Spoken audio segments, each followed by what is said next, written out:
Welcome to Luca is a Billionaire, where the only thing I invest in is your answers. You start by opening the PNG in Photoshop. Make sure the image is on a normal layer, not locked background. Once done, check the Layers panel for an existing alpha channel or transparent checkerboard. You will often need to rasterize or duplicate the layer so edits don't harm the original.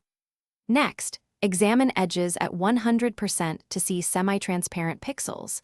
This matters because clean removal depends on preserving soft edges. Prepare the toolbar and choose the proper selection tool before moving on. Now you'll create a precise selection. Use Magic Wand with appropriate tolerance or try Select Subject for complex foregrounds. Click and hold to add or subtract from selection.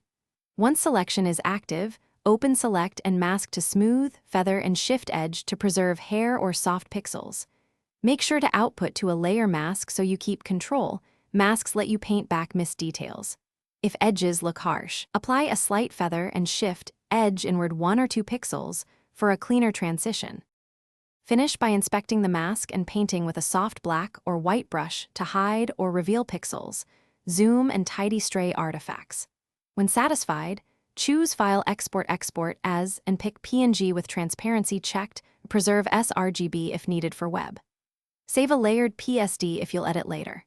If you see unwanted fringes, use layer matting, remove black/white matte, or defringe by 1 or 2 pixels. This often fixes haloing caused by premultiplied transparency. Thanks for watching and please subscribe. It's the best investment you'll ever make.